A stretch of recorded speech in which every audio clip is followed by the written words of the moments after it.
Hello, this is Anvil Lego Technic, and today we have a start of yet another new project. Basically, it all started in October last year when I built this little thing, which was a rail supercar. That is, it was supposed to be a rail supercar. It didn't really turn out looking like one, although at the time I thought it looked pretty good, and it also didn't perform very well, because it relied on the drive shafts for structural stability, and that put a lot of stress on the drivetrain. And long story short, it was a failure. And then 2 weeks later, I remade it, posted instructions. I to this day think this is my most beautiful and generally my favorite mock of mine that I've ever built. So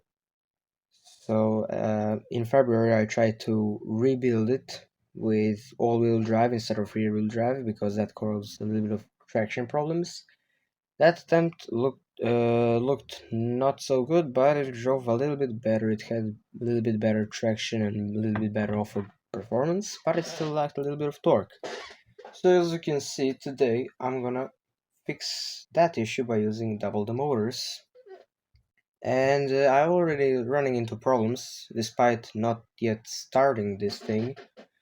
And that is because I want to use these little handsome stylish tires. That are the ones that I used on the first version. It's just that with four motors and a serial motor in between, and these two buoys batteries in the rear, the wheelbase turned out to be very long. So either I have to figure out a way to put the motors on the fast outputs, which is gonna result in pretty bad torque too, or I'm gonna ditch using these tires completely and instead go for these ones. And these ones have a little bit of a tread pattern, but they are relatively similar in diameter, just a little bit larger. But in my opinion, that size difference is just enough to make it look somewhat proportional if the outputs are on the slow tires. That is on the slow outputs. So let's see if that idea works.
Now the front axle is completely done, except for the shock absorbers, which I'm gonna do later.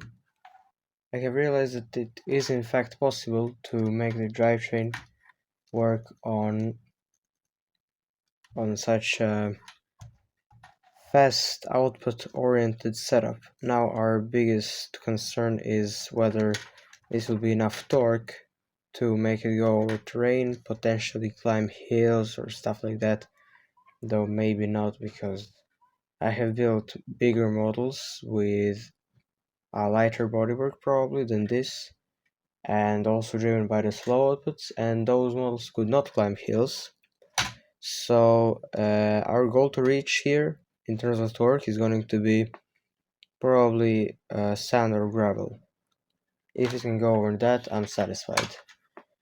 And if it can't, I will probably be already too far in to redesign everything, so I'm just gonna call it a day, knowing me.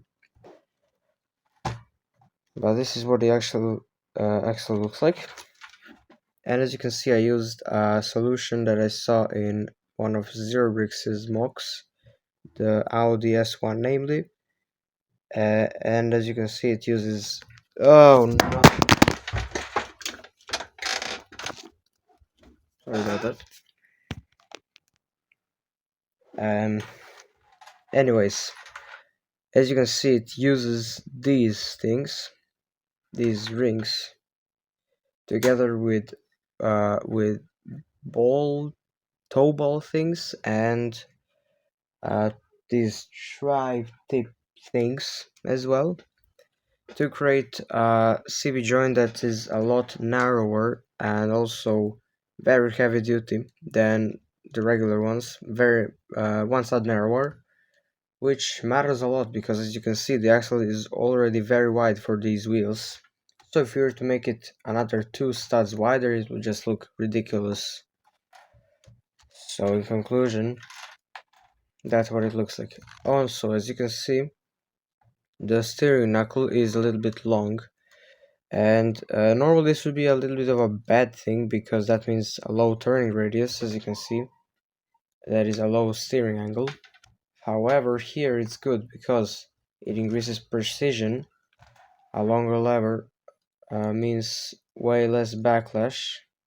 It's just the wheel and the hub itself, and then there's the backlash from these links, but no real like backlash from the parts themselves. If the knuckles were shorter, then there would be a lot more backlash. And another reason why I made this such a long steering knuckle is because, well, I had to drive the model by the slow outputs, that is by the fast ones.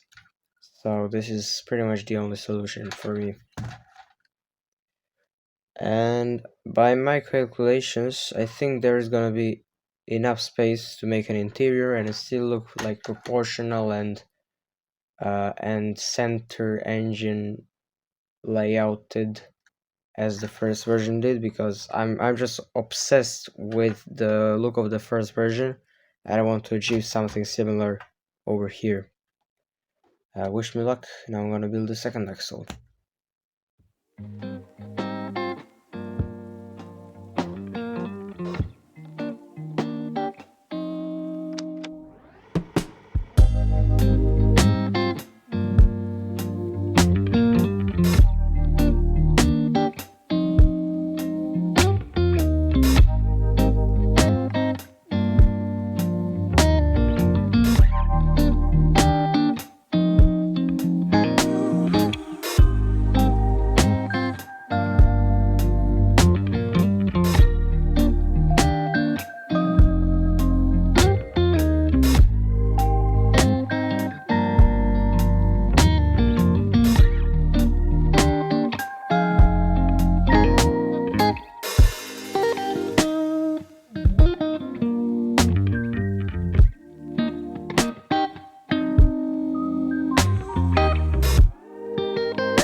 Okay, both axles are done now. And now you can see the proportions of the chassis. Uh, as I mentioned, the axles seem a little bit wide, but they were actually this exact width in the previous version, and I think the wheelbase will be around this size because we have to fit the steering motor in between. So yeah, roughly this length or longer if it looks better if it's longer.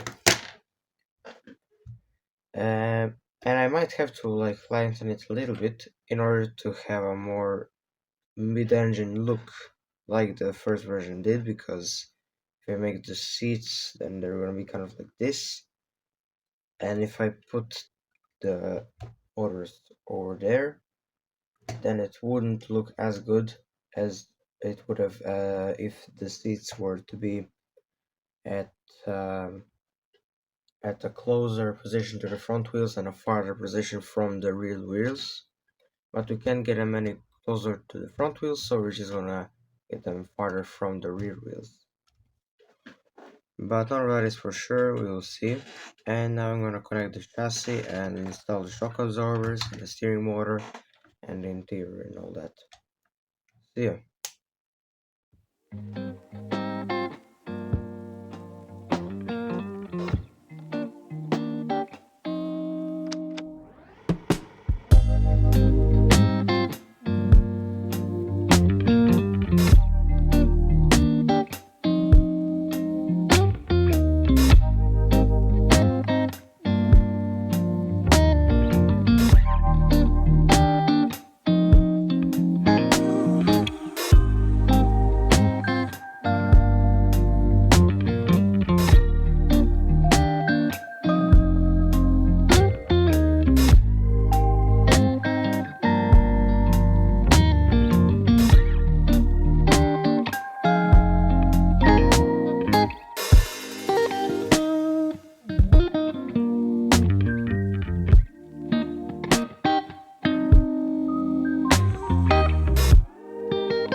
Okay, so the chassis is done now.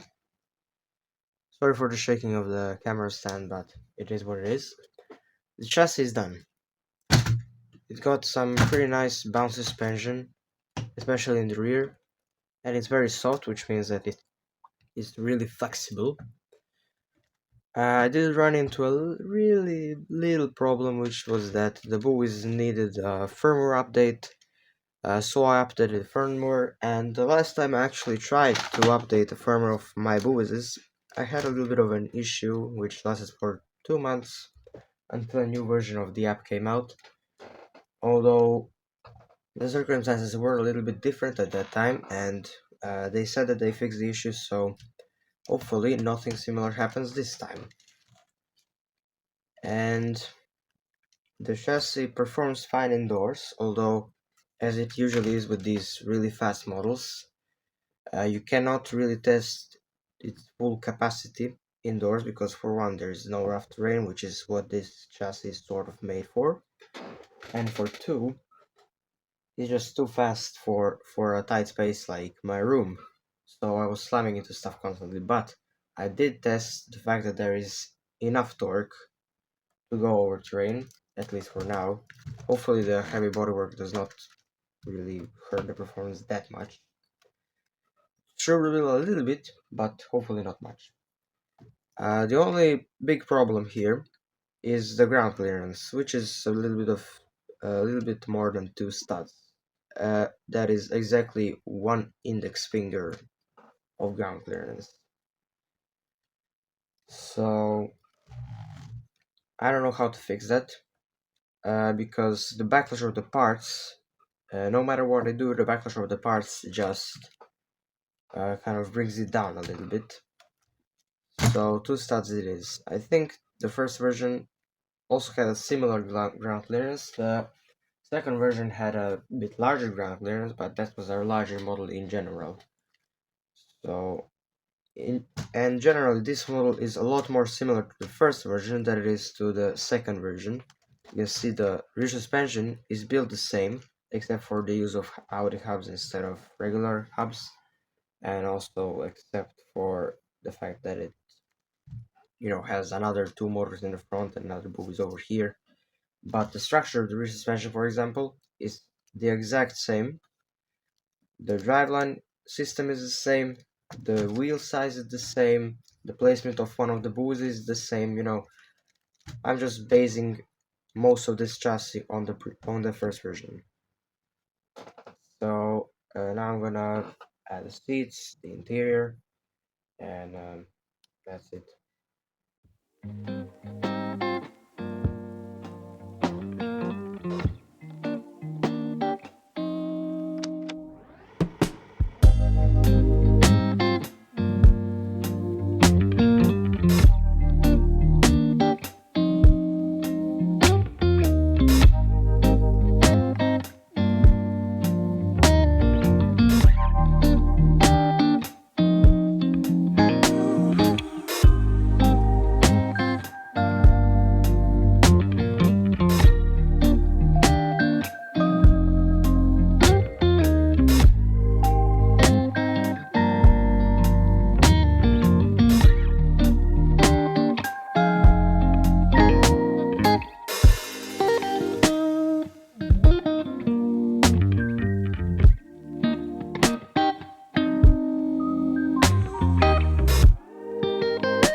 this is what the front looks like. As you can see, it has headlights that are based on horns, just like the first version, except that this is done slightly differently because they are not only made of horns but also on out of these regular parts. And in the first version, there were these horns that were kind of positioned like this, and then there were these smaller ones on top of there to create an even bigger horn. But here it's just like that. Um, Unfortunately, I had to expose the steering gear because, as you can see, the hood was not thin enough to just reach over it, so I had to expose it. Although it's all black, it doesn't look like that bad from certain angles. From certain other angles, it does kind of look bad, but it's the only solution I could find. Um, there's the adjustable steering wheel, the seats. Maybe I already talked about those. I don't remember at this point of filming. And finally, here is the rear. The suspension is so bouncy, I love it. And you can lift the whole thing up, and then there is a support rod for the rear. Wait, I just have to like adjust it properly.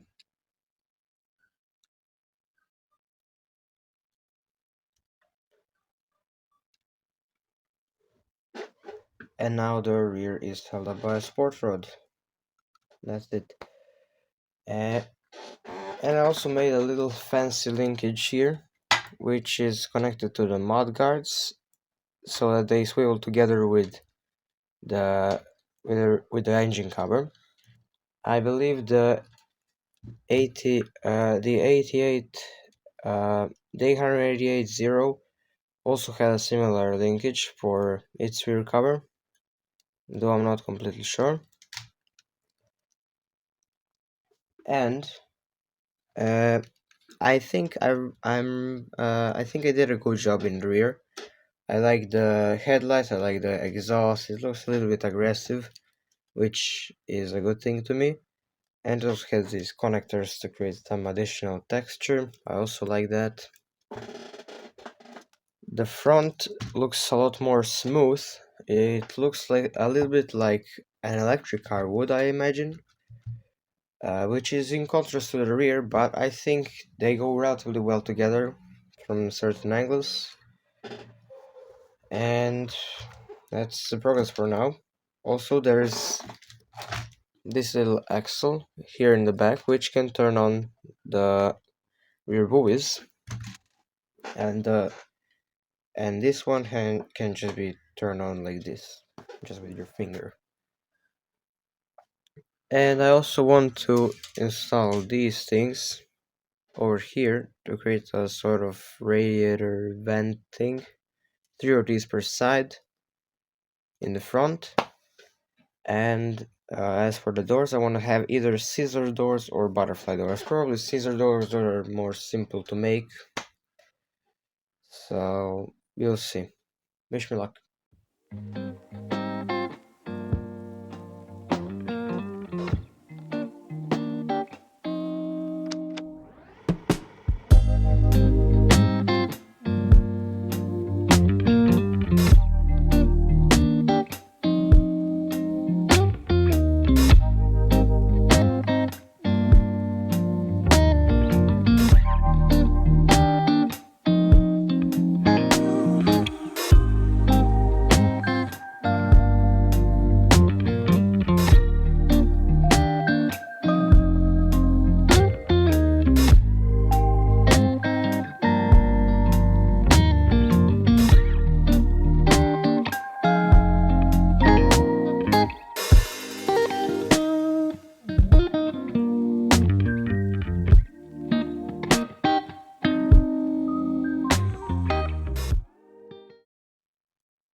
The bodywork is sort of done.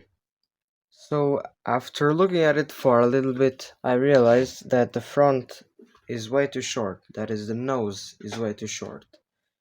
It kind of looks electric, almost like Tesla or even the new Prius, which is not electric, but still, you get what I mean. I think that's because the front is too smooth over here, and because of these things that block the headlights. So if we just remove this, and then like maybe somehow reposition it. I'm not sure how I'm gonna do that, but I'm gonna see what I can do. Also, I tested it outside. The four-motor seems to have enough torque, but the rear drivetrain continued to fail. So after getting help from a Discord user, I came up with well, in fact, he came up with the idea of using a mini frame that is these two beams to stop the CB joint from rotating. Although my only concern here is that perhaps the beams are too close to the wheel, so there might still be some rotation. I'm not still completely sure, but I hope it works well. So now let's get building. Here's the second version of the bodywork, and focus, yeah.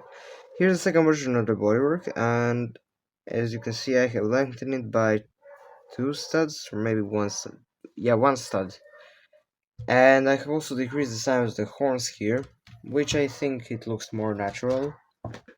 Um, and you decide whether it looks better in the previous version or this version. I personally think it looks better with a longer front, even though it means the headlights are no longer as pretty. And I also have to put this thing here because the headlights need to be at a half stud offset from the rest, so it has to look good. Otherwise, they would not look very good.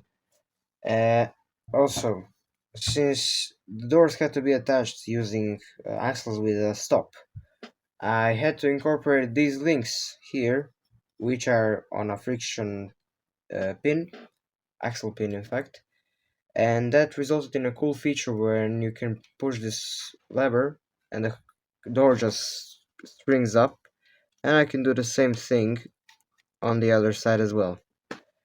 I love that feature for some reason. It's just one of those features, I guess. Also, there's the yoke steering wheel, which I installed for cool purposes.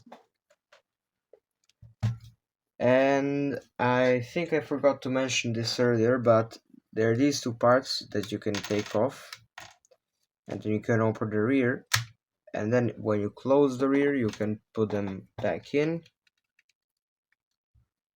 order to prevent it from accidentally opening while you're driving.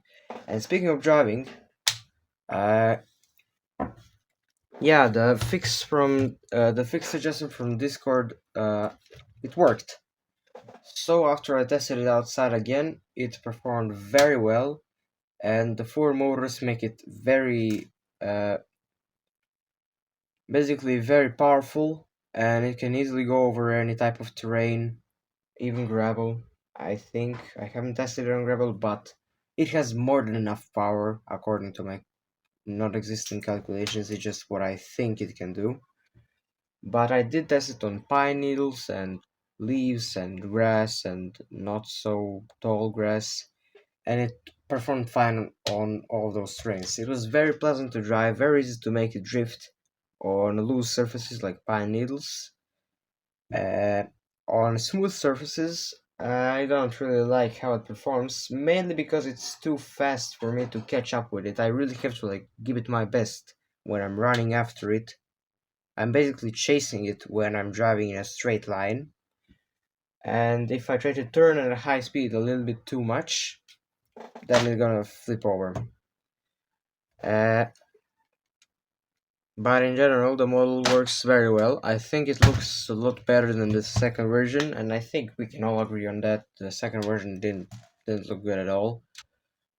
And as for every other feature, oh yeah, I forgot to mention there's also a convertible Targa roof thing, except that the roof itself is actually not very big. especially in comparison to what the previous two versions had. But that's it, and with that I would consider this model done. The next weekend I'm gonna work on the function presentation video. Why not this weekend? Well, because the weather here is a little bit gray. I'll show you. Yeah, it's gray, so there isn't really much sunlight, and that does not look very good on a video. And that's it. Bye.